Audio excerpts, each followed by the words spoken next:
Sedang berada di toko akuarium Tanjung Kerta, ya daerah Tanjung Kerta ya, dengan pemiliknya dengan siapa?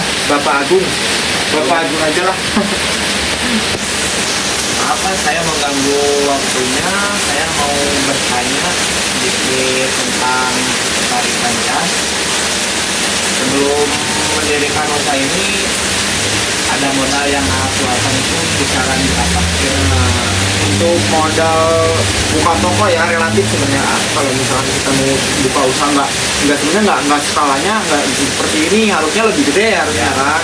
Cuma untuk secara sederhana mungkin di range-nya sekitar 50 sampai 100 juta kalau misalkan memang mau buka langsung seperti ini.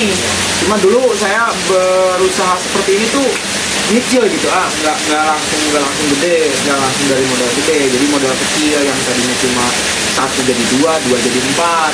Jadi gimana, ngerti nggak? Ya. Nah, dimana kalau saya misalkan punya 1 akuarium, saya jual, saya jadikan 2 akuarium, jual jadi 4. Kalau misalkan itu modalnya dari yang kecil, tapi kalau pengen langsung seperti ini mungkin budgetnya di 50 sampai 100 jutanya. Jadi yang itu modal sambil berjalan berarti ya? Yang saya gunain waktu itu tuh modal berjalan, nggak modal langsung. Soalnya dulu nggak langsung ini kerja di orang.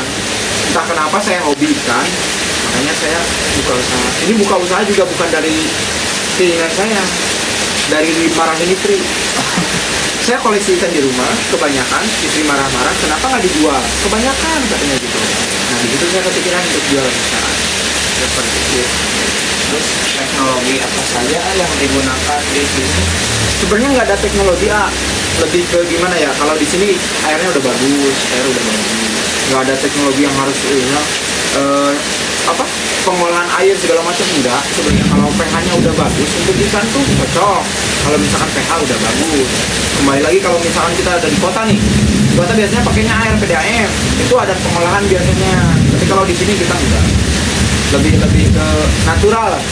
Jadi teknologi mah kayak aerasi. Nah, karena kalau ini di ikan hias ya, nggak semua ikan hias nih, semuanya juga kalau untuk ikan kayaknya harus ada suplai oksigen yang cukup. Terlebih kalau misalkan ikan hias, karena kan kapasitas tanknya kecil. Ini kalau di tank sebesar ukuran ini, kalau nggak ada aerasi, nggak ada sistem filtrasi, dia tuh cenderung lemah, mati. Karena suplai oksigen kurang.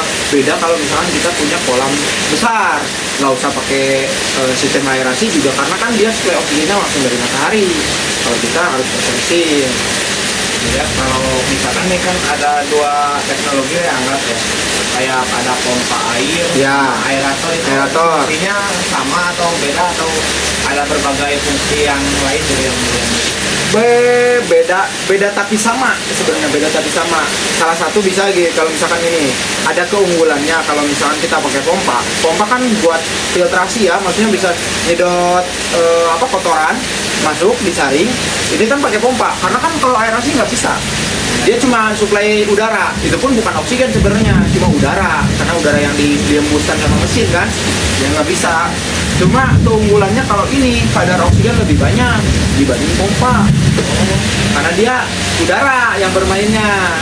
Jadi dia udara dikeluarin ngolah air itu jadi sumber oksigen. Kalau pompa kelebihannya buat nyaring kotoran. Kalau lebih bagus mending dua-duanya pakai, di pompa sama di aerator. Cuma kalau aerator gini lebih cenderung cepet keruh. Dia nggak ada sistem filtrasi, dia cuma sistem oksigen aja. Jadi cuman buat air, iya, airnya goyang lah gitu, gerak lah gitu. Jadi si ikannya nggak lemes gitu kalau misalkan nggak pakai aerator kayak gini. Apalagi kalau ikan kayak gini nih, suplai oksigennya harus double. Ini ikan kalau suplai oksigennya kurang, ikan yang kayak gini gampang lemas, mati.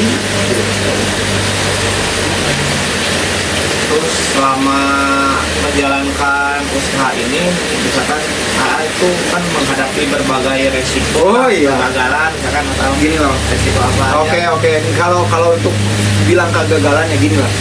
Prinsipnya orang yang jualan makhluk hidup, semua yang makhluk hidup itu pasti mati.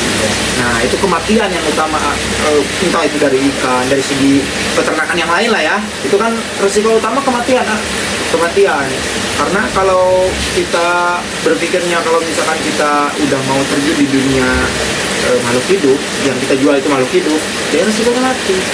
Ya, jadi risiko utama di toko seperti ini nih, ikan hias lah khususnya buat saya ya, itu kematian pasti. Jadi kematian aja gitu. Nggak ada risiko apa ya, maksudnya risiko apa nih? Kayak nih, kayak apa? Kalau dalam pemasaran mah dalam pengiriman itu hanya offline aja. Ini offline, dulu online waktu masih booming di ikan cupang, ikan sana itu masih online. Bisa kita kirim keluar. Kalau ikan-ikan kayak gini saya nggak kirim keluar. Soalnya kalau misalkan dikirim ke ekspedisi, itu kan batas maksimal oksigennya terbatas. Nggak bisa kalau untuk 2-3 hari itu kayaknya mati. Karena bukan hanya oksigen yang harus disuplai, itu penanganan di ekspedisi juga jadi pengaruh. Dikocok-kocok mah pae lah istilahnya gitu kan. Nah, kalau di saya masih sekarang terjun mending di offline aja lah. Berarti nggak ada online-nya gitu. Online-nya paling ya ikan cupang, ikan sana yang bisa dikirim keluar. Berarti kayak offline-nya mah kan, online-nya mah kayak masang di Facebook, Di Instagram paling, di Instagram paling.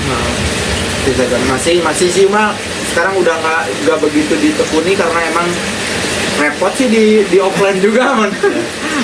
Ngurusin offline aja lah. Orang sini udah pada tahu, di sini udah 5 tahun lah saya di sini. Jadi dulu karena kenapa saya online, orang belum banyak tahu di sini ada toko ikan karena kan posisinya kita di apa ya, di samping ya, nggak di tengah kota gitu. Kalau di tengah kota banyak lalu lalang orang mungkin lebih cepat. Kalau di sini tuh agak lama pertumbuhannya, jadi kita harus sabar, makanya kita online dulu. Kalau untuk sekarang kita udah offline, orang udah pada tahu lah.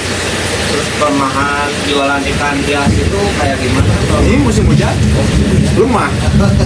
Gini prinsipnya kalau musim hujan, di rumah nggak punya gas nih, hujan, beli nggak? Beli ya. Di rumah punya ikan, nggak makan, beli nggak kalau hujan gede? Besok lagi aja kan? Nah itu perbedaannya kalau kita jualan hobi sama jualan kebutuhan. Kalau ini, kalau ini kan hobi. Ini hanya kesukaan, kesenangan orang, bukan kebutuhan orang.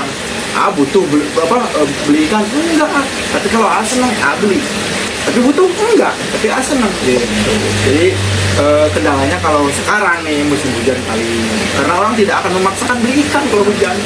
Pasti diam di rumah. Beli gas? Maksa. Orang nggak mau ngopi nggak ada gas gimana? Nah itu kan. Ya apalagi. Udah lagi.